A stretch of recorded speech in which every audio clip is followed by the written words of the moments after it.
Test.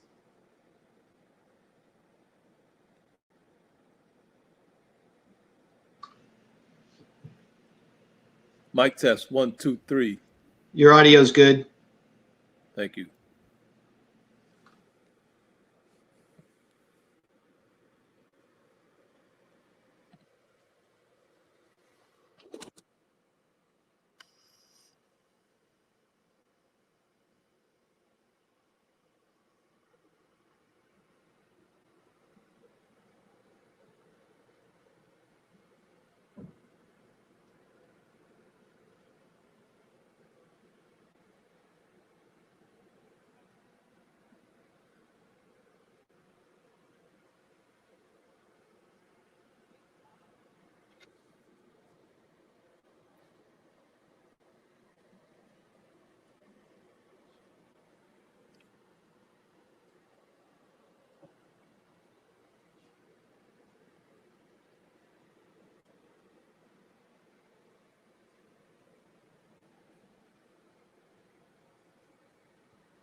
Okay, 7 o'clock Central Time down here in New Orleans, Louisiana.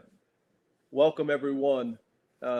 This is the Deep Wing Mechanics session of the 2020 Virus Free Virtual Clinics. I'm proud to present this topic. This topic was requested by a number of people when we asked what would be a topic you would like to see discussed. So I'm happy to be a part of presenting this topic. Today, Corey Luxner is also joining me. Really happy to have Corey. When I was hired into the Mountain West Conference in 2014, Corey was the back judge on the crew, and Corey did a really good job helping mentor me and bring me along, answer questions that I had, and just help me understand the finer points of officiating.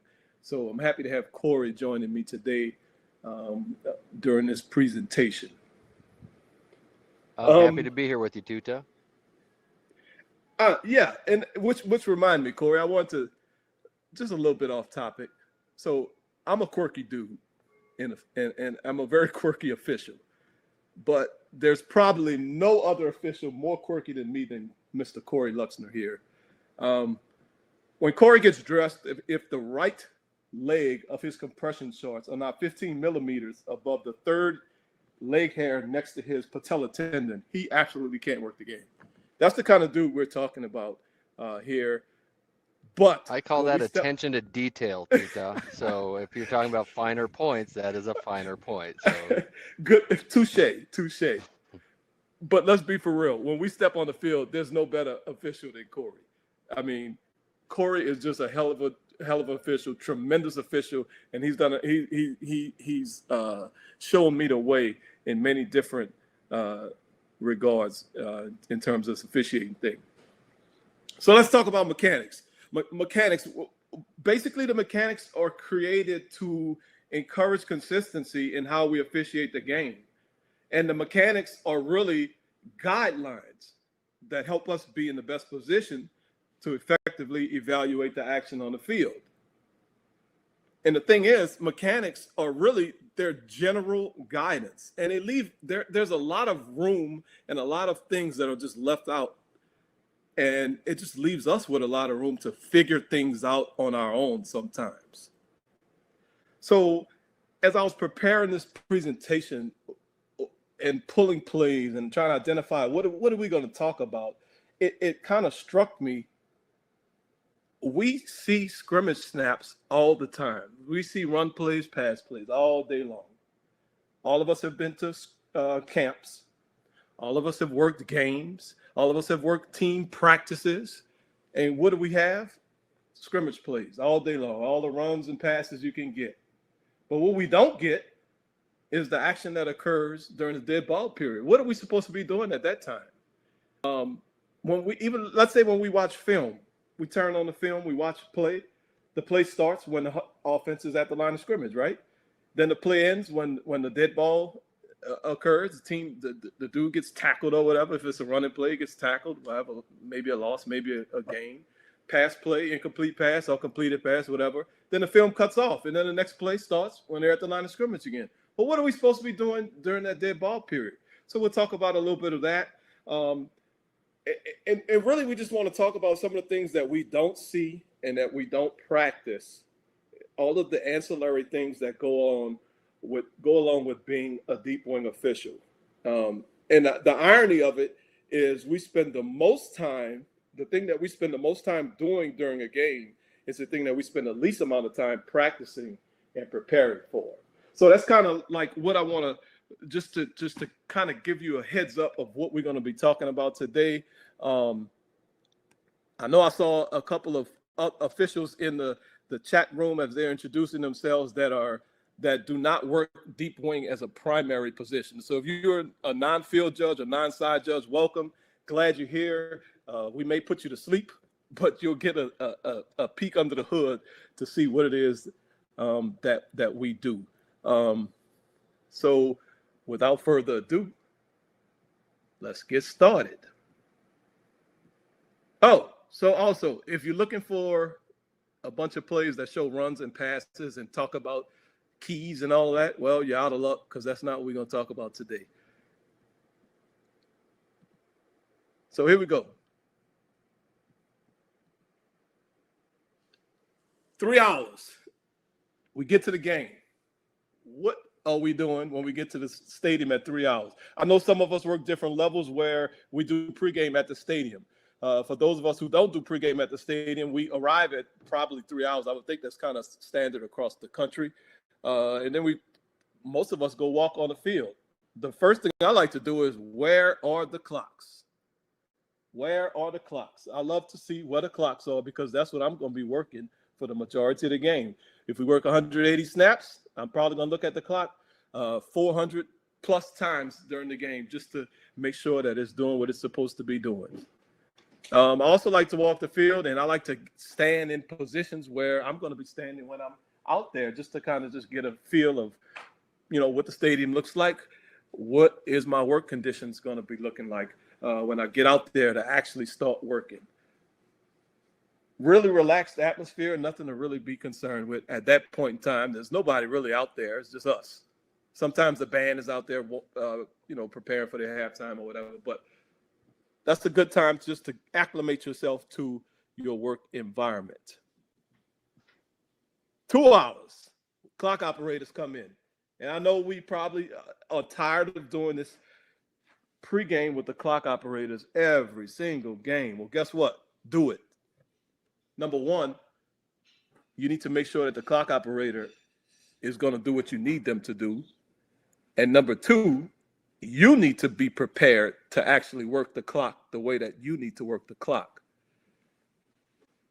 And to add something to that, Rule 3 is where all of our timing rules are. So if you're not proficient with Rule 3 as a field judge or a side judge, I would highly suggest you get proficient with Rule 3. Get very familiar and very comfortable with Rule 3 because you're going to work with Rule 3 all the time. All right. Now we got dressed. 90 minutes, we're coming out onto the field. Now it's 90 minutes. Last year was 60 minutes. And I don't know how we're going to do this from crew to crew. The new rule says at least 3 officials need to be on the field 90 minutes ahead of time. I know some of my fellow officials, I know a particular back judge I used to work with, there's no chance no way in the world he'll be on the field at 90 minutes. It's just not going to happen. But for those of us who are on the field at 90 minutes, what are we doing? Clean up your office. And when I say clean up your office, what do I mean? This is a little slide. I took a picture of a play. And when I say clean up your office, this is what I do before the game. And I would highly suggest you do the same thing.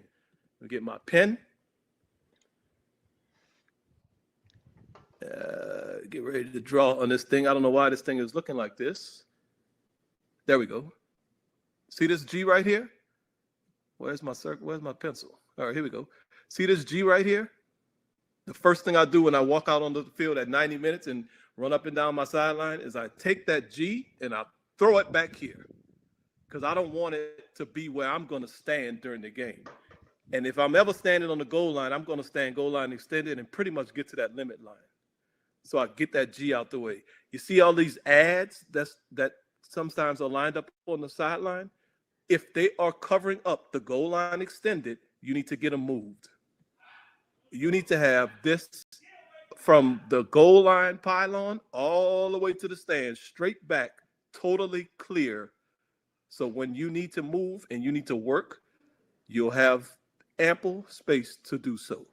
So that's what I'm doing before the game. I'm clearing out all of that stuff, making sure I have space to work. Now, am I telling you to take these ads and go throw them in the stands? No. If you do that, you're probably not going to work too many more games. But what I am telling you to do is if they're covering up the goal line extended, either push them a little bit to the left, push them a little bit to the right, but you need to have a good alleyway from this pylon straight back to the stands because you have to be able to work. And I don't think you can use the excuse, oh, they had stuff in my way, so I couldn't make the call. I don't think that's going to fly with anybody. So at 90 minutes, when I first run out there, I want to clean up my office.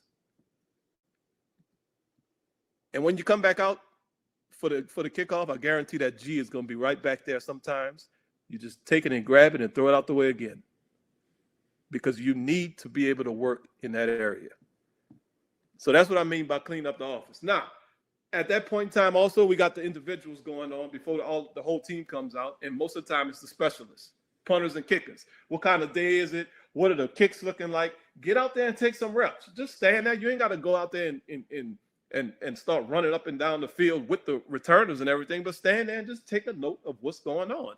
How do the kicks look? And guess what the punters are going to do? They're going to punt both ways because they want to know as well. How's the day? How are the conditions? How's the ball being affected? So just stand out there and do it. When the field goal kickers are kicking, they're going to kick from the 20 to 25, 30, left hash, right hash, middle. If I'm a field judge, I'm going to go stand under those uprights, and I'm going to take some reps. I want to see the ball coming through. I want to see the ball going wide. So I'm ready. So when it's time to actually work the game, I've already taken reps. Most importantly, wide receivers. Let's look at the wide receivers. Watch them catch the ball, see the feet. Watch them catch the ball, see the feet. Watch them catch the ball, see the feet.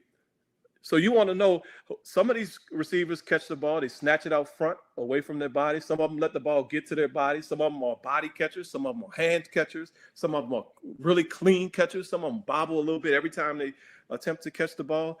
pay attention to all of that because you want information that's going to help you when you have that really tight call and you need to know, was it a catch or was it not a catch? You already have some information in your brain. The teams are going to come out. They're going to get in formation. They're going to run some of their plays. You need to take note of the formation. What kind of formation are we going to see today? Let's see what are they running 3 wide? Do they like to run trips? Do they run a tight end, 2 backs, 1 back? Get all of that information at this 90-minute point when the teams are out there warming up. So you'll be ready to warm. You're also warming up, and then you'll be ready to go when they're ready to go. Late in the warm-up session, the teams like to get in field goal formation. What I like to do there is actually go stand there. If I'm a side judge, go stand where I would normally stand and look at what they're doing. I want to see the numbers. I know a lot of times the umpires come to the locker room and they're all proud of themselves. I got captain's numbers. I got the special teams numbers. Who wants the numbers? I ignore all of that because I want to see for myself. No offense, you umpires, but I want to see for myself. So when they line up in the field goal, I stand right there and I want to see. Most of the time, it's going to be a snapper who's going to have a bad number. And I say a bad number. He'll have an eligible number, but be in an ineligible position. So that's kind of what I want to see when I go out there. All right. I'm yip-yapping a lot, and I know it, but it is what it is.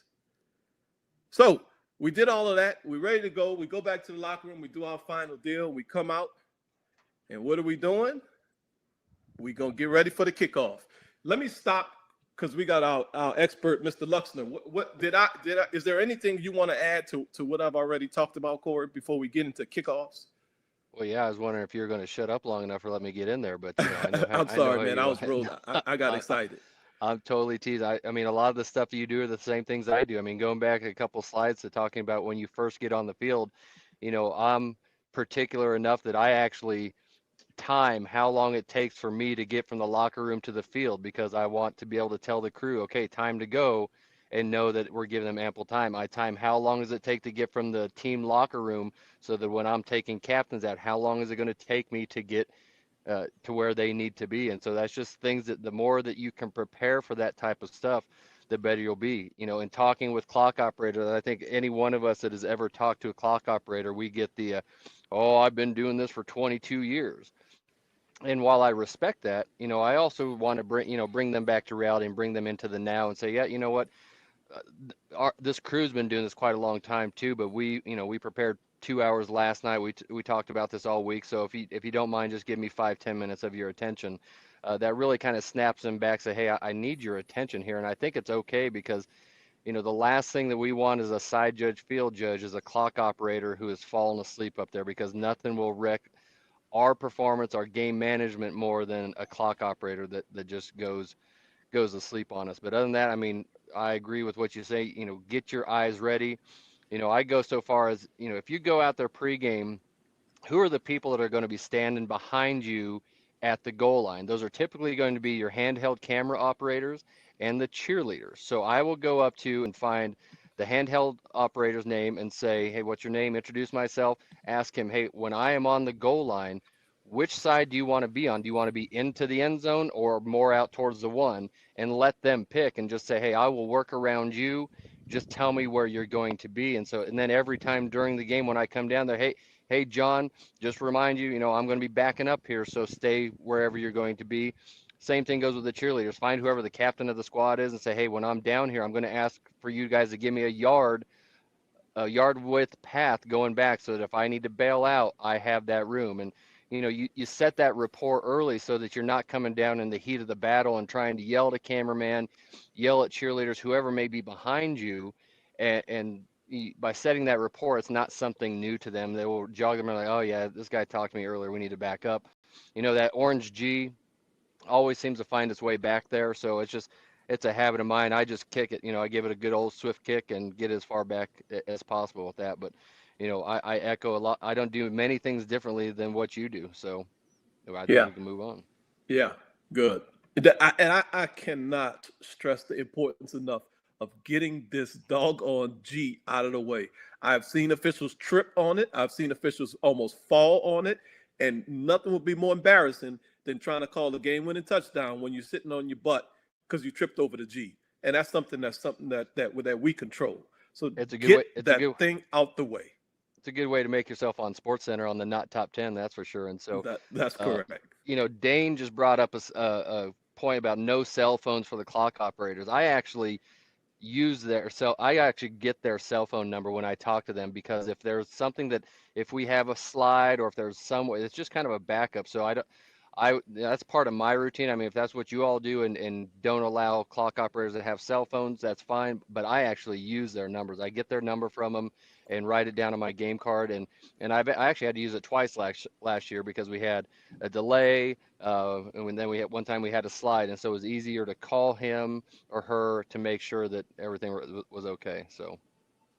Yeah. Corey, that's a good point about, we always try to put in backup communication processes where possible. That applies to replay, that applies to clock operators, medical observers. We always have backup processes. So, I mean, that may be, a new concept, but that's really good that you covered that.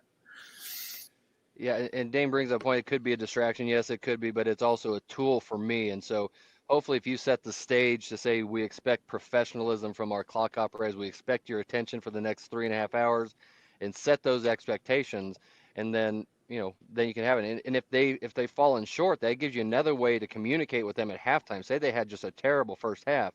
You can send a text, you can call them and say, hey, John, I need a better performance from you in the second half. And, they are accountable to us. We are in charge of the clock. And so, yes, I know we don't want to come across as too abrasive, but at the same time, if one of the people that we depend upon to do our jobs is not, pulling their weight, I have no issues with bringing it up to them at halftime like that. So that's all I got on that, Tuta. Hey guys, what about ball mechanics? What are the key points you stress with your ball people?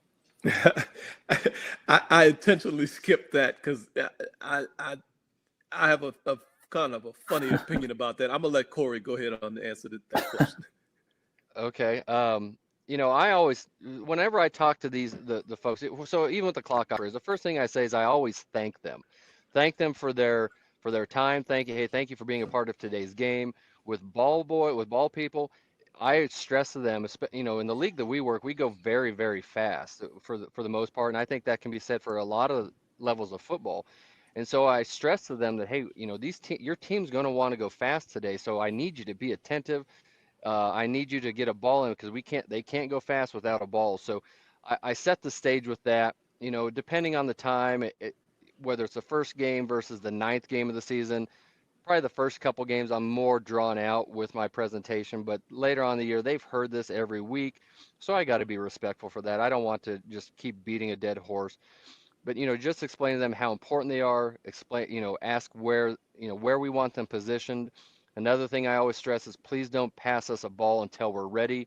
Because I think any side judge, field judge, headline judge, line judge for that matter, can tell you that they've experienced, you're not ready for it, here comes the ball, the next thing you know, there's a ball on the ground. And I know my headline judge, Mike Muller, he just doesn't abide having a ball on the ground. So, just remind them, good, clean passes. I don't care if they throw it overhand, underhand, between their legs. I don't care, just so long as they give me a good, clean pass. And then again, I just thank them. I always get their names and I write them down, because I think instead of, clapping your hands and saying ball, it's a lot easier to say, hey, Brittany, I need a ball. Hey, Jake, I need a ball. It just, again, setting the rapport with the people that you work with for the next 3.5 hours really just helps things be more smooth, and it'll make your job easier. So that's kind of in a nutshell how I deal with the ball personnel. Corey, that last point you made was the one point that I was going to make. If I would suggest anything to anyone who interacts with the ball personnel, get their first name and communicate with them on a first name basis. Hey, ball boy, you, ball. That is it's not as respectful as saying, like Corey said, when you call him, hey, Chase, ball, Chase. And then during timeouts, go up to him, thank him, as Corey said.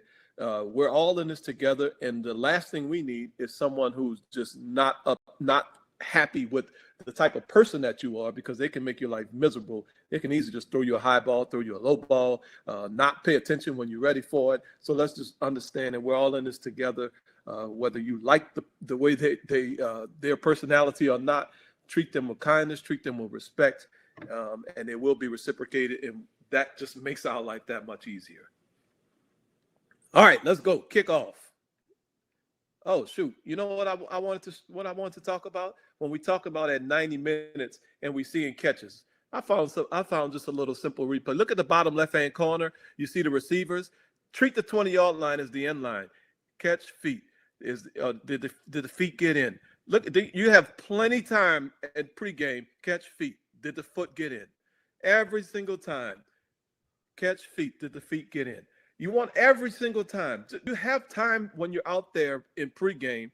Use any yard line that their feet are near when that ball comes in as the end line or the sideline. Just pretend. Watch the feet. Watch the feet. Watch the feet. Watch the feet. Over and over. Watch the feet. And then there's just another little close-up. You see the same deal.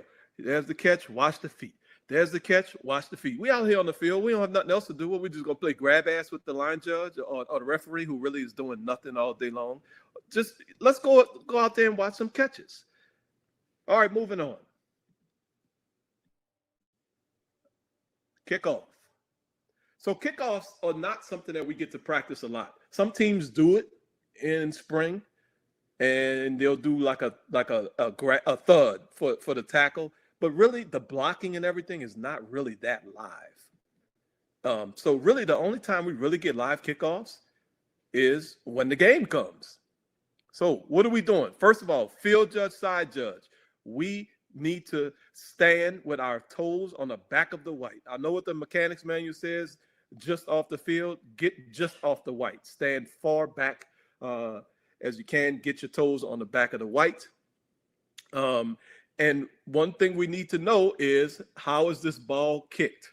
Remember who our initial keys are? Initially, we're keying on the widest men, basically. The mechanics manual tells us number 2 and 3 if there's a 5-man set. But I like to do number 1 as well. Now, as the kicker approaches the ball, what do we want to know?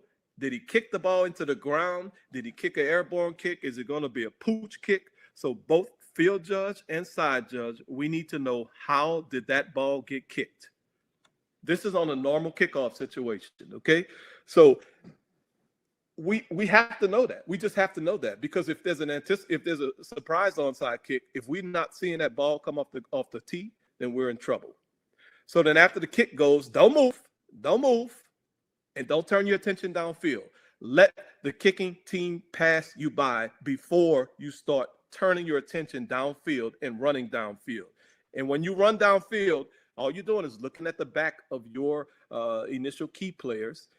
I like to run 10 yards downfield. I like to hustle and get down there, and I get set up about 10 yards downfield. And then as the return is developing, then I'm ready to go. So you see, if let's say the side judge is at the bottom, field judge is at the top. So the side judge has 2 and 3 according to the mechanics manual. But like I said, I like to take 1, 2, and 3.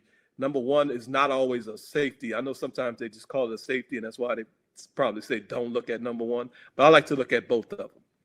Hey, and then, like I said, before you get too far, I just want to make sure that everybody may not know what you're talking about when you're talking about 1, 2, 3. So could you spend a little time with what you mean by 1, 2, 3? So when I say 1, 2, 3, starting from the sideline, counting in. Number 1 is the closest receiver to the sideline. Number 2 is the next one. Number 3 is the next one. And that goes for both sidelines. As the return develops, we're just looking for the first collision with our keys. So if you look at the bottom, there's a collision about to occur right near the 28-yard line. That's the first collision. If we're the side judge at the bottom, that's the one we need to see. If we're at the top, right at about the 27-yard line, we need to see that collision. We're just looking for the first collision. And then as the play develops, that collision may turn into something, it may not. If it turns into nothing, we need to find another collision to work. But that's basically what we're doing. We're already set up. At the bottom, you see the side judge's collision turned into nothing. The kid just sidestepped. They're right over there in the Big 12 logo. So now there's another collision right at the 21-yard line. As a side judge, you now need to see that, because that one, the first collision that you were looking at, turned into nothing. So then as the field judge at the top, we're probably still working the same collision, but now we have something else in our area, and we may be focused on two separate blocks, and they're both in the same area. So we should be able to identify the action that's going on between both of those sets of players. Then as the play develops, if you're at the bottom, you have a potential holding. Look at the return coming. There's a big shoot right there. If that returner gets breaks through there, you may have a hold. So now there's a third block that you're evaluating as a side judge. Then all of a sudden the play is over. Now we got to go dead ball officiate, run our butts in there, and then clean up, get the ball, get started for the next play. See it from the end zone view, same deal, but it just gives another view of what we're going to be looking at. First collision down on the left, number 47, right near the Big 12 logo. That one's going to turn into nothing, as we saw from the end zone view. And there's number 8, who we're going to see if we're the field judge. Then you see again, as the video pauses, right here, the second, from the side judge's perspective, the second collision that we talked about. Then as the return progresses some more, now we're on the third one. Now notice we looked at 3 different sets of blocks, and we evaluated 3 different sets of blocks, all within a span of about 6 seconds.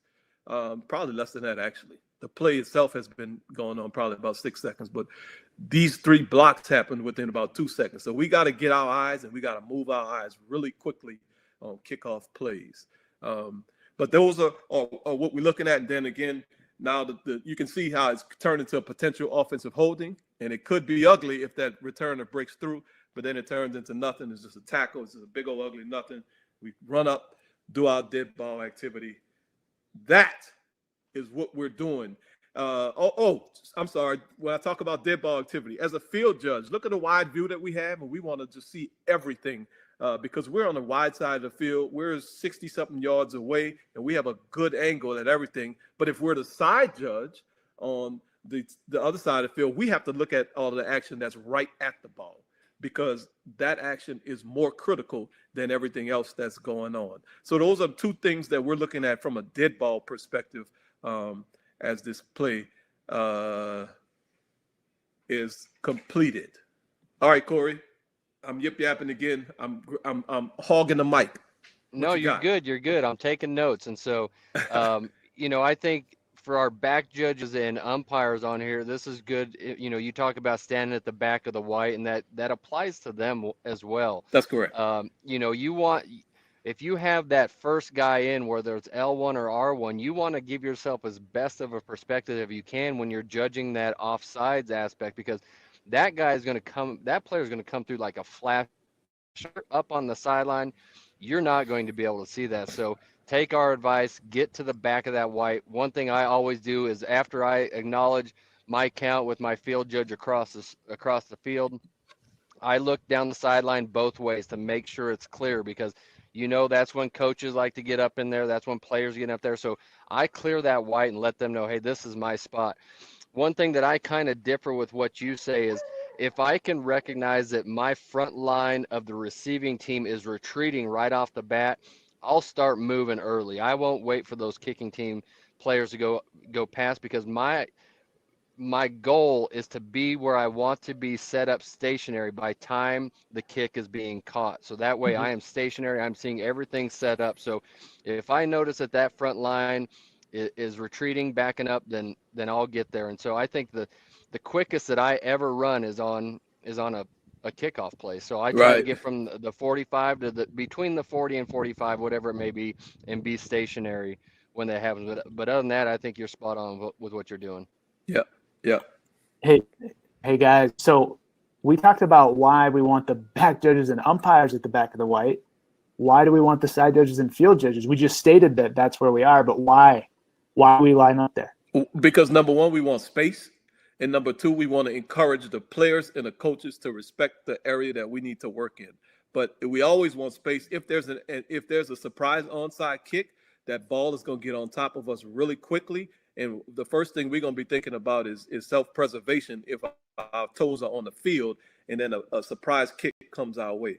But primarily, it's better to have space than to not have space. Agreed. All right. So now we talked about seeing the ball get kicked off the tee. And why do we want to see the ball get kicked off the tee? Well, sometimes we have surprise onside kicks, right?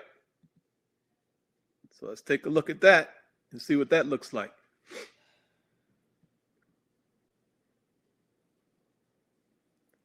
Oh, and I have a poll that goes with this one too. This is the third quarter, 6 minutes to go in the third quarter, 17-10, no big deal. We just expecting a regular kickoff. So if we've already turned and started running and we never saw the ball actually get kicked, we may be expecting a deep kickoff and just turn and run. But if we're watching the ball come off the tee, we know exactly what's going on with it, and then we're not going to move, and we're going to be in perfect position to officiate the play. Let me start the poll up, and then we'll talk a little bit more about this play. You can watch it go as the poll comes up. Basically, we're asking, the field judge threw a flag. Why did he throw his flag? And is it a foul or is it not a foul? Should he have thrown his flag? Should he have not? And then you have some reasons there why it would be a foul or why it would not be a foul. So that's just something to think about. You know, we talked about earlier about knowing Rule 3. Guess what other rule, if you're a field judge or side judge, you better understand? Rule 6, the kicking game. We work with the kicking game all the time. Punts, kickoffs, punts, kickoffs. You need to know Rule 6. So let's let the votes come in as we watch. And we basically asking, is it a foul? Is it not a foul?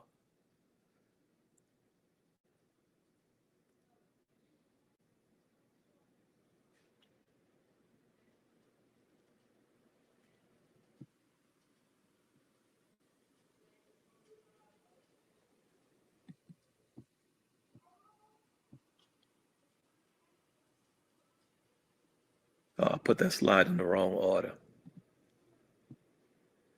Okay, I'm going to end the poll shortly.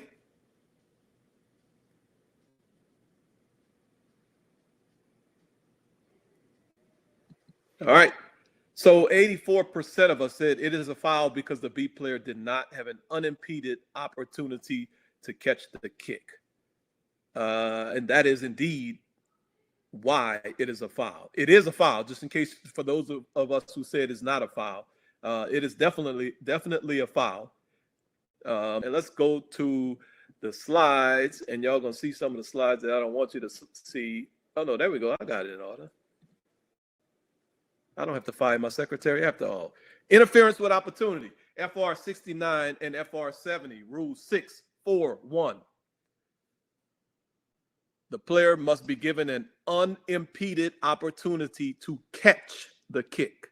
And we've talked about a catch ad nauseum on in this virus virtual clinic. We've had a whole session on it, and we've had plenty of rules sessions that talk about catching. Catching is basically the first thing you have to have is what? Firm control and a body part. Well, if you go back and look at that player, he, number one, didn't have firm control, and he clearly didn't have a body part because he was airborne. So if he doesn't have a body part and confirm control, he can't have a catch. So he never had an unimpeded opportunity to catch the kick. Now, one of the questions I threw in there one of the answers I threw in there to kind of trip people up was the ball didn't hit the ground.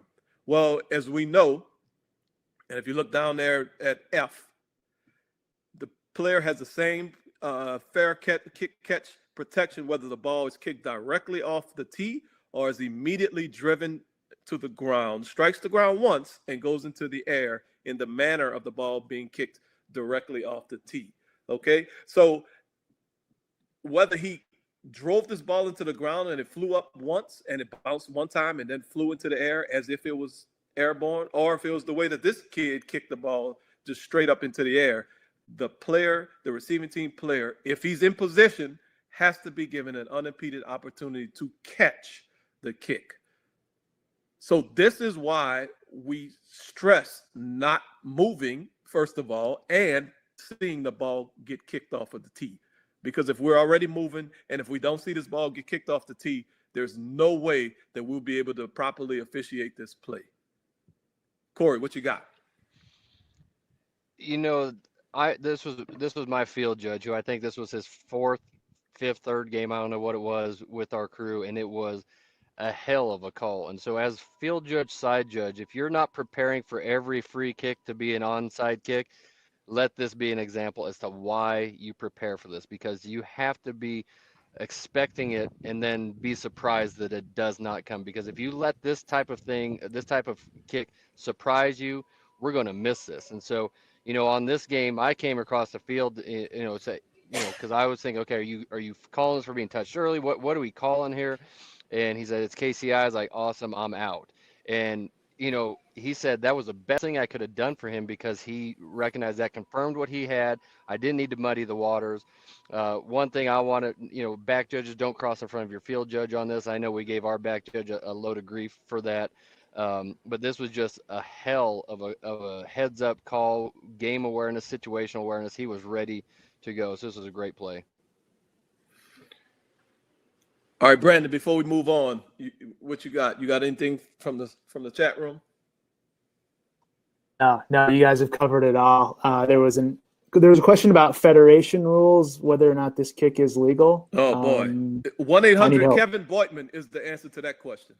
There we go. Okay, let's move on until we can get him in the bat phone or whatever they call that. Yeah, I mean, Kevin knows federation rules just like he knows NCAA rules. I have no idea how he knows both rule books like that, but he is the wizard when it comes to rules. 1-800 Kevin Boitman. All right, so we talked about kicking off. Well, now let's actually work or get prepared to work a couple scrimmage plays. Where do we stand? I know that's crazy. All right. What do you mean, where do we stand? Well, where do we stand? I want to know where you stand. Well, the mechanics manual tells us somewhere around 20 yards. When the offense is inside the 25-yard line, this is where I hate the most. And the reason why I hate it the most is because when you're trying to work, there's nothing more uncomfortable than not knowing what's behind you. And when we start talking about pre-snap routine, and we got a session a little bit later, we have a whole slide on pre-snap routine. If you're standing here on the 22-yard line or wherever you are, all these players are behind you, and it's very uncomfortable not knowing who's behind you and whatnot. So where you stand in this situation may be a little bit different than when you're outside of the team box area. Generally, I like to stand midway or really to the back of the white. But if I'm in an area like this where it's congested, it will be foolish for me to try to stand to the back of the white, because now all I'm doing is inviting some kind of conflict. And we don't want to invite conflict. We don't want to create conflict.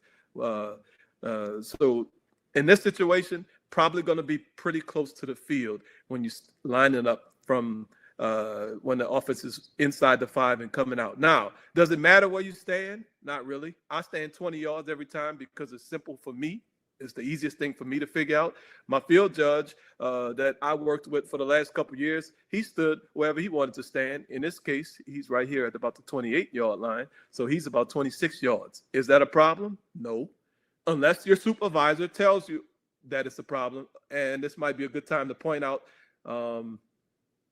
It's a good time to point out. I don't see it up there. We have a disclaimer. If you don't see it up there, the disclaimer is these presentations are not official guidance from the NCAA or any supervisor. Just so let's make that clear. So wherever you want to stand there. The number one thing I would assume that your supervisor wants you to do is get the play right. And our supervisor has told us he doesn't care what we do as long as we get the play right. Now, does that mean go stand at the 50-yard line when the offense is at the 2? No, it does not. Obviously, there's some you got to be use some common sense somewhere. But if you want to stand at 20, if you want to stand at 22, if you want to stand at 25, if you want to stand at 26, do whatever is comfortable for you. Do whatever makes it best for you. Next place where it's interesting where we line up, when we're on the goal line. Remember, we talked about in pregame about cleaning up the office. When we line up on the goal line, we want to line up as wide as possible. Stay off the pylon. If you're on the pylon when you're lining up, the first thing you're gonna have to do when the play starts is move. If you don't have to move, why would you move? The best thing to do is to not have to move at all during the play. So if you notice right here, look at the field judge all the way back by the limit line, side judge all the way back by the limit line. And let's take a quick look at just a really quick video just to illustrate why we want to be wide.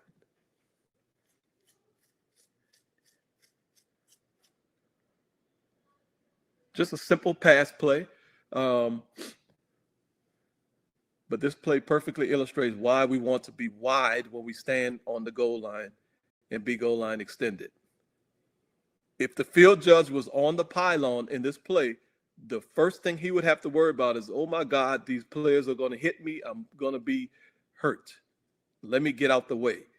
But instead, since he's wide and he has a really good position far back off the pylon, he can calmly evaluate the action without worrying about getting hurt.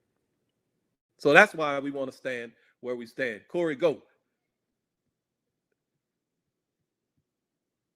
All right, Corey went to sleep.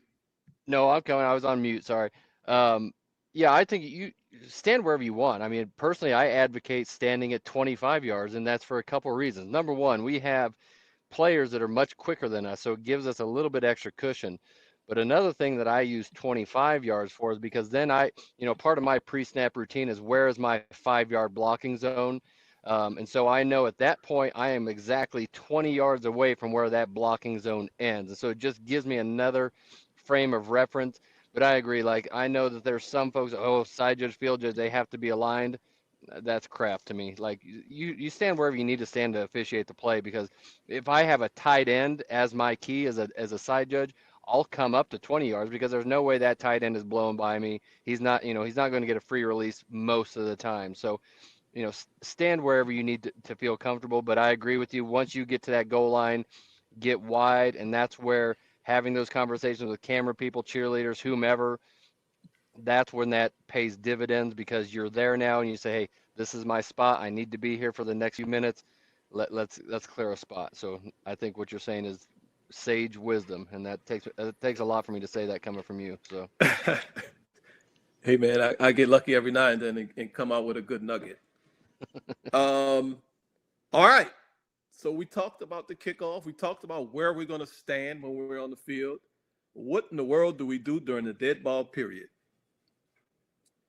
So first, let's take a look at a pre-snap routine, and I'm going to include these slides, and I'm also going to include the copy of the pregame conference that I have with the clock operators in the reference material. Pre-snap routine. Look at all of that. Sometimes, depending on the circumstance of the game, if the team is running hurry up, you might not be able to get to do all that. Some of these things are non-negotiable. Some of these things you can choose to do if you have the time. Some of these things other people are already doing, so whether you do it or not, okay. Counting the defense is non-negotiable. You got to count the defense every single time. If you don't have 11, we have a problem. That is one of our primary jobs, is counting the defense. Now, I look at the clock a bunch of times during my pre-snap routine, but I'm a nutcase as well. Everybody doesn't do that. Some people use the clock on their wrist. I don't do that. I use the stadium clock, and that's what I use to make sure the game clock is correct. Substitution process. This is something that we have to do every time as well. So whether you do all of these things, whether you don't do all of these things, some of these things require visual awareness. Some of them are just mindless, like moving your down indicator. That's something that's mindless. You don't have to think about that to do it. And you can also do other things while you're moving your down indicator. But get comfortable with a pre-snap routine that works for you. This is something that works for me. But get something that's comfortable that works for you, and understand that you're not going to always be able to go through every single step in your pre-snap routine, because sometimes the dead ball period will be 15 seconds. Sometimes the dead ball period will be 30 seconds. It just depends. Corey, anything you want to add on pre-snap routine? I have a illustration to go through dead ball period and pre-snap routine. So if you want to add something before we get into that, go ahead. No, go ahead. I think I'm on the same page with you. So keep going. Okay. Hey, Tutai, let me jump in there real quick, bud. Yes, sir. I think you make such a great point about it not necessarily being able to check every one of these boxes, but it's the first thing is there's things we have to accomplish in that pre-snap interim or post-snap interim, however you want to look at it. You know, like the substitution and the clock and those things. But also there's kind of an ancillary benefit in that we're staying engaged in the process. I think somebody was presenting a couple of weeks ago and made the comment about, the 225th play when you kicked off at noon and it's 95 degrees out. And so we're battling this mental fatigue and really working to stay engaged and locked in from play to play. And if we start taking breaks, that's when we start making mistakes, because we all know that those mistakes happen when we lose focus. So it's about the things, certainly, because they have to be done, but it's also very, very much about just the process of keeping us engaged in what we're there to do. So really good point, I thought. All right. So I'm taking a chance with this next thing, but I've never seen something like this presented. So I wanted to kind of present it. And hopefully this will be well received by our viewership today. All right, what exactly are we doing during the dead ball period and the pre-snap period? Okay, so this play doesn't really matter. What happens on this play really doesn't matter, but it's just really just to set up what we're doing. First, I'm gonna talk about the field judge at the top, and then I'm gonna talk about the side judge at the bottom. Okay, we got a completed pass, player out of bounds. If I'm the field judge at the top, first thing I need to do, obviously, is dead ball officiate. Okay, so I have a really big, wide view as a field judge. I don't have to be locked into where the catch is, so I can see the different players in the different colors. Okay, I have a wide view. I'm dead ball officiating. After I realize that nothing is going on, I've cleared up all the dead ball action. What do I need to do? I need to find the covering official. Why? Because what was the play? Was it a catch? Was it incomplete? What's going to happen with the clock? I need to know the status of the next ball so that I can understand what happens with the clock on the next play. So I need to find the covering official. What is he or she going to do? Are they going to whine? Are they going to kill? And you can see here, the headline judge is killing the clock. So what I need to do, as soon as I know, okay, he's killing the clock, I'm going to look to the clock. In this stadium, the big stadium clock is to that side, to the way the arrow is. If you're in a stadium with only one clock, and that could be the case, then look the other way and find the clock. If you're the offside official and you're not the covering official, you have the opportunity to quickly take a peek at that clock because you have a big wide view of the field. Now, what is the clock doing? Is it stopped? Is it supposed to be stopped? If it's stopped, what is the number? Just quickly grab the number, put it in your head, move on to the rest of the dead ball action that you need to do. Let's say it's 7:18. That's what time the clock is. That's what time it stops. 7:18. Now I need to know, okay, is he going to spot this ball? Was this an incomplete pass? Was this a complete pass? Okay, he gave the catch signal. I see that. Now he's going to spot the ball. So now what do I know?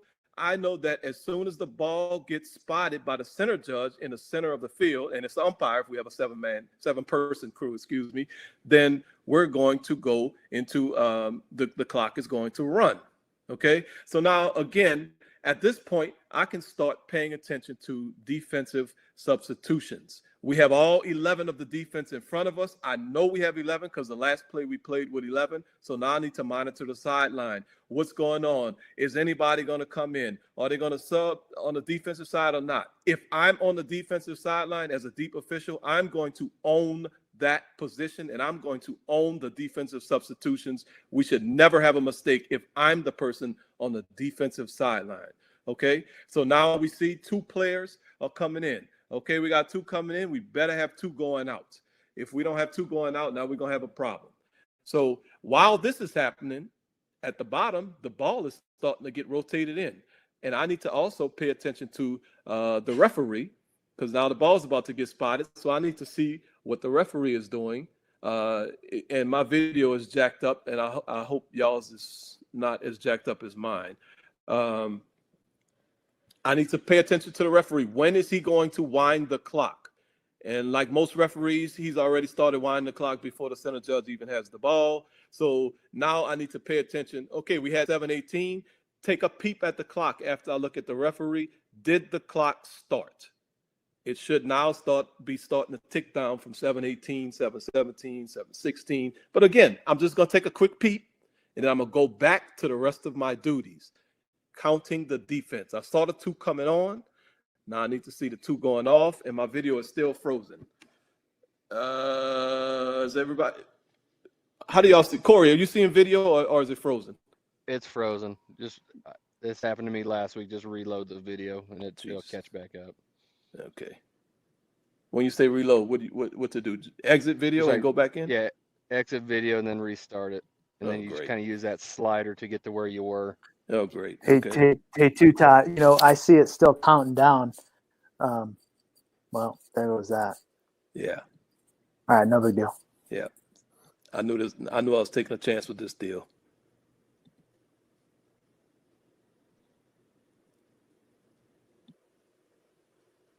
All right. Let's try to get it back to where we were. We had just looked at our referee who was winding the clock. Video, are you going to play? Video does not seem to want to cooperate. Okay.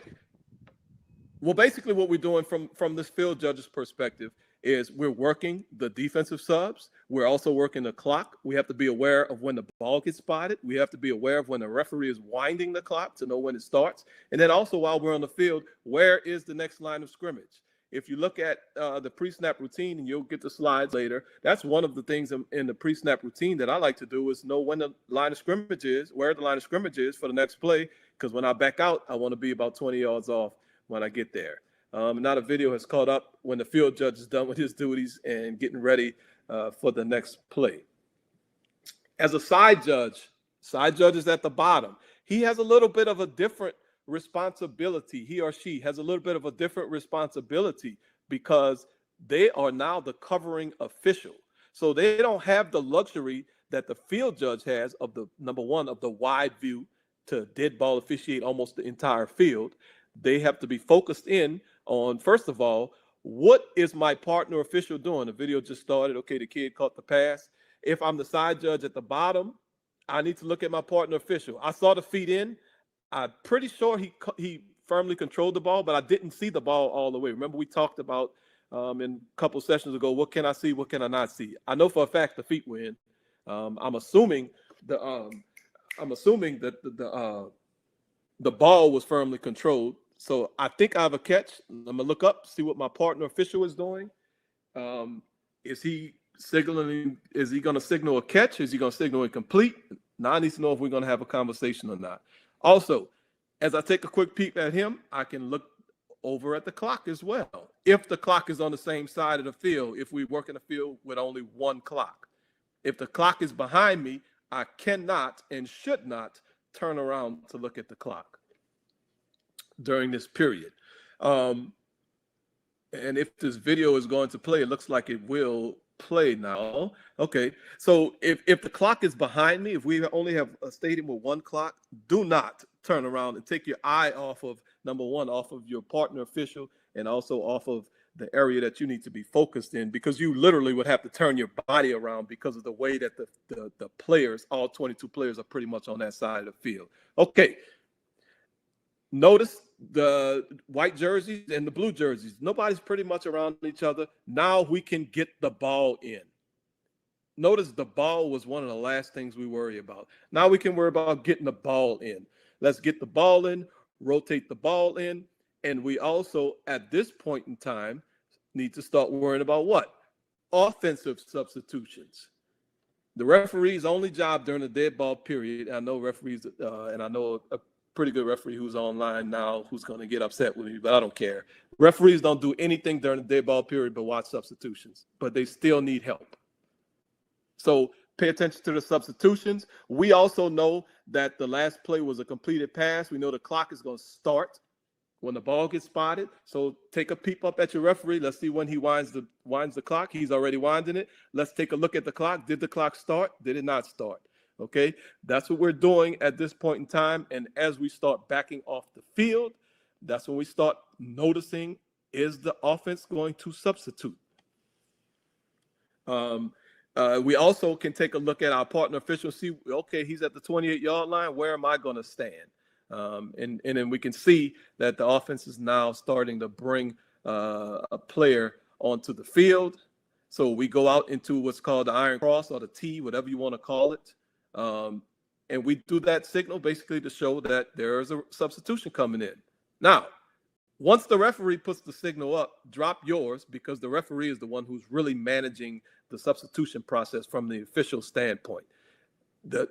Everybody needs to be looking at the referee as far as coaches and players and everything like that regarding when the substitution process is over, because the referee is counting the 3 seconds to make sure the matchup process and all of that. So pay attention to the referee. If he's in the T, which in this case the referee is, and he should be every time, because there's nothing else for them to do during the dead ball period. Let's be for real. Then drop your T and just start going back. Now, sometimes there's a late sub. Some of us work with radios. Some of us don't. Talk to your want to communicate if there's a late sub. Back off the field. Start back up. Get ready for the next play. We're going to do that 180 times. I sat there and talked for about 10 minutes on something that happens during a span of about 20 seconds.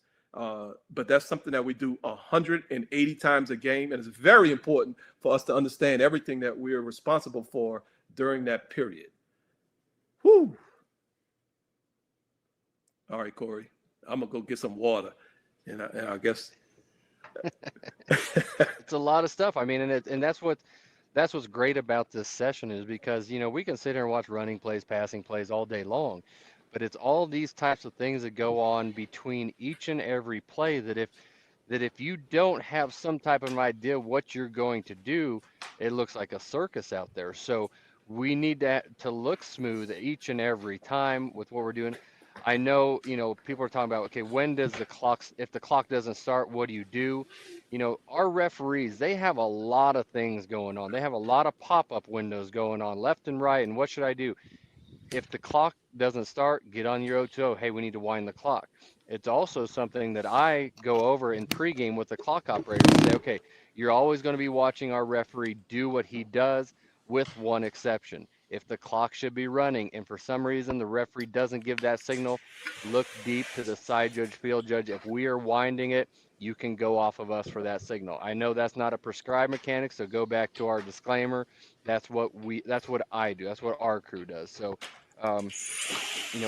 take care of what you need to in progression. I see a lot of side judges, field judges, even back judges, they'll stand out in that iron cross for seconds on end.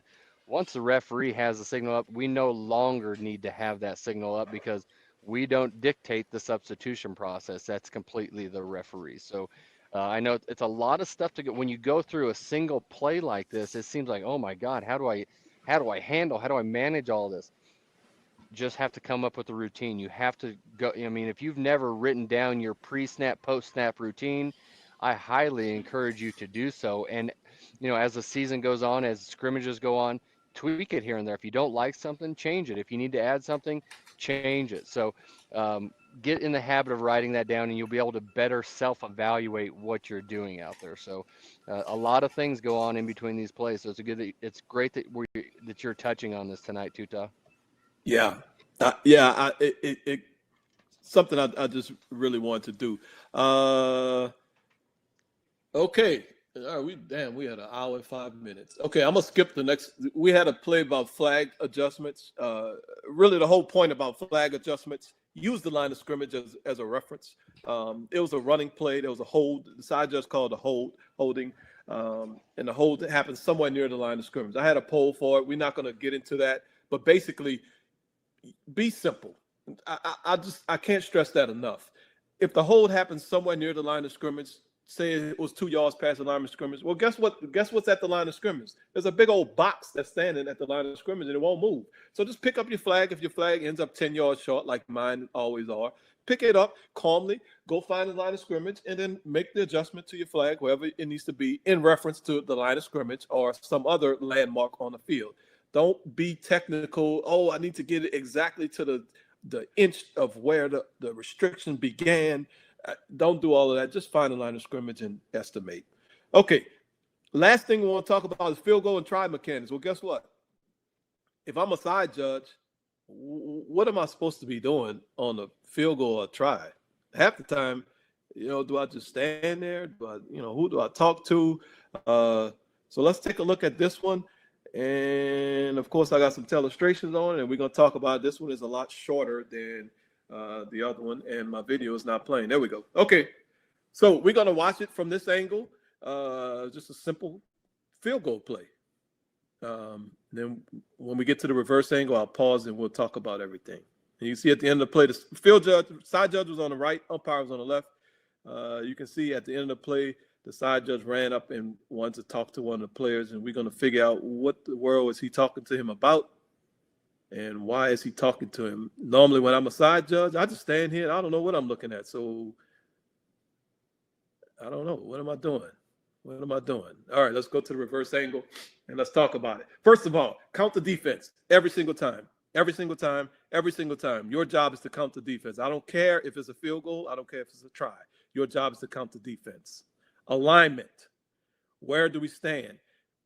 I like to be on the wide side of the field, and I also like to be about 7 yards off the line of scrimmage. Why the wide side? Because the ball is coming in that direction, and I would assume that the block is going to be coming from that direction. If I'm attempting to block a kick, I don't know if I would block from the opposite side. If you see the direction the kick is coming in, is a lot longer way to go from the narrow side than from the wide side. And the kick is coming in the direction of those players. So assume that the block is going to be coming from there. Also, the players will tell you sometimes, loosey. You'll hear that kind of crap too.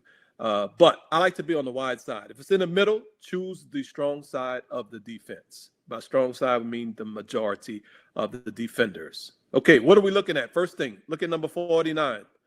If this play turns to crap and number 49 catches the pass, we got a problem. Notice that. Recognize that every single time when you get down there. Who's the leaper? 42 is the leaper. And I say it every time just like that. I know a referee who got aggravated with me because he was yelling, why are you yelling like that all the time? I don't care. That's what I'm going to do because I want 42 to know that if he does something illegal, like leaping and falling on another player, well, then he knows that I'm watching him. So every single time, 42 is a leaper. Now, what are we looking at? We know the umpire is going to work the guard, center, and guard every time. Guard, center, guard. Always has that with the umpire. So we're going to work the tackle on whatever side that we're on. On a play like this, you notice there's another extra lineman next to the tackle that the line of scrimmage official may not be able to see. So I probably would also be focused on that tackle as well. So right now we're talking about pre-snap action. If we have false start or anything like that, we need to pay attention to pre-snap action. And then as the snap goes, we need to immediately switch from offensive action to the defensive action because the defense is where we're going to have the problems. Remember, when we looked at it from the reverse angle, the side judge at the end of the play was talking to number 14. What I want you to do is watch number 14 on this play, and we'll see exactly what we're supposed to be looking for when we're standing here as a side judge. Did you see what number 14 did? He grabbed the tackle. Well, actually, he's not the tackle. He's the end on the line. He grabbed him and pulled him in. Is he attempting to rush the kick at all? No. He's doing nothing, but that's actually defensive holding. That action is defensive holding. So then you ask yourself, well, why didn't you throw the flag? Well, I didn't throw the flag because there was really no impact on the play. Had the kick been blocked, I would have. So this is what I think that the players are trying to do. So I think the outside player is going to attack that outside shoulder of the back. The number 2 player is going to try to shoot the gap, and number 14's job is to pull the tackle to the side so he can get in there. Now, this is early in the game, so probably what they're doing is, and it's a short field goal, so there's no chance really of them blocking it, but they're probably trying to see, can I get away with it? So this is what we are supposed to be looking at when we stand down here as a side judge and a field judge. Understand your alignment, understand from the pre-snap who we're looking at, and then understand post-snap what are we looking at. Whew. All right, Corey. You bring up good stuff. I mean, for me, defensive holding on something like this, we're talking shoots, correct? And so Yes. you can have the pull, but I think it was number 7. He really didn't shoot. So, you Right. know, this is a great one of those, you know, we're going to be talking about game management on Saturday. This is a great example of where you go up and you manage the game and you talk to 14 just like you did here and say, hey, dude, we can't have that, you know, that you're putting yourself at risk for having a foul. And so, but, you know, to have that pull and shoot, you want to see that shooter, but to have the presence of mind to notice that, because that's exactly what we're looking for as a side judge. When we come into these situations, you know, I mean, we're a duck out of water there. We have no, I mean, we're not used to that position. We get to do this 6, 7, 10 times a game to be in that position. So you have to know, what are you looking at? So for those of you, when you go to preseason scrimmages or preseason practices, pregame, sit behind the field goal unit and get your eyes ready for that, because you don't get too many reps for that. One thing I will add is that I will float from side to side. If I see an overload to one side, I mean, in this example, it is even. We got 5 and 5 to each side. But if we have a, you know, 6 or more to one side and it's to the side where I normally wouldn't be, I will flip to that side, because that's typically where our rush is going to come from. That's where we'll have more of an opportunity for that pull and shoot. But I also communicate that with my crewmates, especially with my center judge and my line of scrimmage officials, to let them know that, hey, I'm flipping sides. So it lets the, you know, the line of scrimmage guy off to my left know that you're not going to have any help on that tackle. It's all yours. And so if that's Mike Moeller, who, you know, who he wishes he could have been a deep official at one point, he didn't make the grade. So, but he knows that way I don't have that help for him. So that's something that I do. I don't know if that's something that every side judge does, but it is something that I do. Good. All right, Brandon, Daniel, what we got? Hey, I wanted to address managing the clock just a little bit. And like Corey said, we'll do a session on game management Saturday. We've gotten into kind of a weird situation, I think, with the clock when we're early in the first quarter, midway through the first quarter, third quarter, the runner goes out of bounds. We're bringing the ball back in. I think referees are pretty consistently getting that clock fired back up. Is that safe to say? We're getting that clock fired back up real quick. Is that safe to say? Yep. Yeah. But, I mean, we got to have situational awareness that when we get late in the half and the team down in the score late in the game is driving, we adjust our standard a little bit. And one thing, we've had some great data come out recently over the last several years just about our process and when we're getting the ball, set down by the center judge and everything like that. So one thing that I've been using as a benchmark, Teuton, I just wanted to, since we were talking about relaying the ball in and getting the clock restarted, when time is of the essence, depending on what type of play it is, we kind of look at the play clock, and when the play clock hits about 30, 31, 32, somewhere in that range, that's a pretty good time to restart the clock. when time is of the essence and we're not just in the mode of, early in the half when we're just firing up the clock almost as soon as we can. It's like, and that line judge signals timeout, referee's already almost starting the clock so fast. But we change when time is of the essence. Just use the play clock as your guide to be as consistent as possible, so that we're just really consistent restarting the clock after a first down.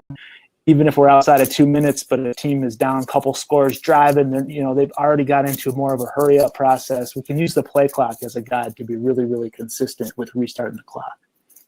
Right. And the important thing to understand about that from a deep official perspective is you need to know when to look at the referee. When is he going to be winding the clock? So if you understand what Brandon just said, and if you understand when your referee is going to wind the clock, then you cannot have to waste unnecessary time staring at him when he's not ready to wind the clock. Because obviously the clock is not going to start till he winds it. Well, it shouldn't, at least. So if you're staring at the referee when you really could be doing some of the other things in your pre-snap routine because you don't have a real sense of when he's winding it, then you're not being as efficient as you can be during that dead ball period. So understand when the referee is going to wind it. So then you have a good understanding of when to look to the referee to see if he winded, to see if you can look at the clock and see if the clock actually started, or if you're using your wristwatch when you're going to start the clock back up. And that's a great point too, Ted, because every referee is different. When I first, I know you understand my pain with this. When I first got crewed up with Brandon, he is lightning quick early in the game, early in a half, and it's like, damn, I didn't even see him signal, but the clock's running already. You have to know when is your referee going to wind that clock. So, great point there.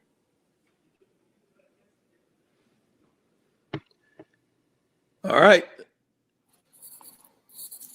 All right. What else? What else? I mean, from a game management will be heavily emphasized Saturday, but anything that has happened to you guys from a deep wing perspective that you learned a lesson on in terms of, we went through a lot of preparation aspects tonight. What's your pre-snap routine? How do you get ready for the game? Dead ball officiating. These are things that for some reason we don't always talk about all that much in clinic. So is there anything that has happened to you guys that you said to yourself, man, and you had to actually adjust some of those pre-snap routines or game preparations or, the 60-minute walk around, which I guess we're calling the 90-minute walk around now? Can you think of an example that you learned from and you actually adjusted your process? I don't know if it will be adjusting my process, more or less just taking advice from others. When I talked about seeing catches in pregame, that is extremely important. And as I've gotten advice from others, and as I've realized the importance of just making your brain is a muscle. So having that muscle memory to every single time that ball comes to a player, you look at his feet. Every time the ball comes to the player, you look at his feet. Every time the ball comes to the player, you look at his feet. And I don't care what line it is that they're at. They could be at the 25, they can be at the 20, they can be at the 30. I'm looking at his feet. Did his feet get in? Did his feet get in? Did his feet get in? Did his feet get in? I mean, and that's just something that to me is something that's really integral, and we can't see enough catches. We just can't see enough catches. No, I agree. I mean, I think every official on the field always goes through some type of physical stretching exercise, whether it's in the locker room, on the field, whatever you do. But the idea of watching these types of plays is to get your eyes ready. I mean, I even do an eye exercise. My sports doc here. Oh boy, here we go. Yeah, here we go. I warned y'all. Yeah. He taught me this thing that you do with your thumbs. And Brandon, he asked me a couple years like, "What the hell are you doing?" I'm like, "Well, I'm warming up my eyes." And so I've got a couple other subscribers now on the crew that they're doing the thumbs and getting their eyes ready. But it's those little things. But back to Brandon's point, there's something that happens that has made us change, and I think that's on a almost a week to week basis that you notice something in your pre-snap routine that, man, I didn't like that. I didn't like the sequencing of that. I need to change that. I know there was a lot of chatter about, do you use your watch? Do you not use your watch? I do use my watch to keep that time. And granted, if they are depending on me with my wristwatch for the stadium clock, yeah, all hell's breaking loose. But there have been a couple of times that, hey, that clock did not run or that clock ran early, and it has saved us. So um, if you're not, if you're not in the habit of using it, I highly encourage. I know Tuta, you don't do it, and that's everyone's going to have their own way. I think that's the clock is my baby as a side judge. Yes, I know the field judge got pulled in with us, but that's still my baby, and I'm always going to own that clock. And that's just one way that I do that. Right, and I think that's the beauty of it. There's more than one way to skin a cat. I'm not even sure where that saying came from. That's kind of a creepy saying if you think about it. But anyway, yeah, I do not use the watch. I use the stadium clock. I tried using the watch and it just didn't work for me. It was way too distracting, and it was just something that I couldn't keep up with. So that was early in my career, and I just said, you know what, I'm not doing this. It's taken away from what I need to do, and I'm just not good enough to use the watch. So I don't use the watch, but I am ruthless with the clock. I look at the clock probably 5 to 6 times during every dead ball period. I know that's nuts, and I know it's crazy, but it is what I do because I want to make sure that we have the clock correct. Oh, we're on the same page there. I look at the clock is in my written down pre-snap routine, I think 6 times. And so that's right. That's completely normal. I get that. So I concur with you there 100%. Well, just because you said it's normal, Corey, that's kind of making me feel a little uncomfortable. If you're saying it's normal, then I don't know if it really is normal. I'm just trying to get to your level, Tuta. So, Brandon, I have a funny story if you want to talk about pregame. I was going to try to give you a compliment. Working with you both over like 5 years from side judge position, me being the referee, you both were equally effective with whatever process you used to, manage the clock. I think we have a lot of watch people. We have some non-watch people. It's a good practice as a backup. But luckily, Tuta, whatever you did, not using the watch, you were very, very effective at managing the clock. So I really appreciated that. Sure. Thank you. Just get the damn clock right. That's all that matters. However you do it. That's right. That's right. And the thing is, if people were disappointed because we didn't look at DPI, we didn't look at pass plays and run plays, the thing to understand is all of these ancillary things that we do are what really sets us apart from the rest of our fellow officials. Anybody can work a run play. Anybody can work a pass play. But when you start doing things from a game administrator standpoint, when you can help the crew, when you can save the crew, when you can really make the referee look good, when the referee is in trouble and he's looking for some help and nobody's helping him when he doesn't know, okay, am I supposed to start this clock on a ready? Am I supposed to start on a snap? Because it happens. There's a whole lot of stuff the referees have to think about. And you're able to help the referee in that one moment. And all it takes is one moment. It really feels good, and a referee certainly appreciates it. And when you can go out there and help one of your other crewmates doing something, just something that you're doing during the dead ball period, they appreciate it as well. And that's really what helps us really elevate ourselves and separate ourselves from our fellow officials, because we all work scrimmage plays all day long, every day. But it's the dead ball activities and the other activities that we do well that really sets us apart.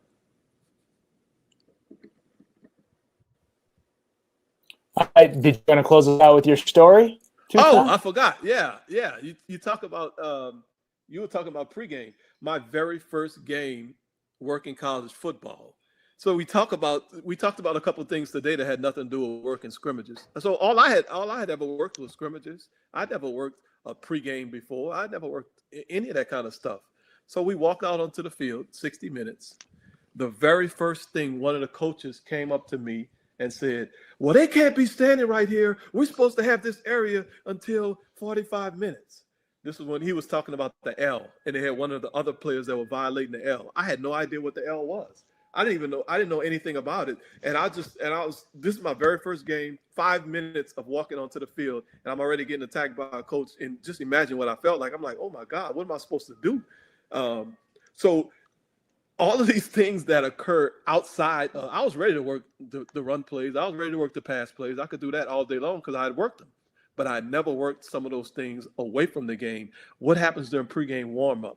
What happens during, the balls? I forgot to bring the balls out to the field. I didn't know. I thought somebody was going to have the balls already out there. I didn't know I was supposed to bring the balls. All those small things like that. If we're not prepared to do those things, then it can really hurt us when it's time to actually do the easy things that we can do, which is watch run plays and pass plays. So you're not perfect? No, I never have been perfect. But okay. I'm probably at 99.9% perfect. You mean like the last 5 minutes or what? Your whole career? What? Wait, come on. Hey, thanks so much, man, you guys, for putting a different spin on deep wing mechanics. This is pretty unique what you guys pulled off here. So I just really appreciate your efforts and hope everybody enjoyed it. Thank you so much. Yep. Soda, baby, soda. Great job, guys. Thanks. I don't know what soda means, but I'm sure it's very clever. Everybody have a good night. Yes, you do. He knows, Corey. Yeah, Don't say it. He don't just give gave me it an to- opportunity to say it for everybody. So, All right. All right. All right. Good night, everybody. good night.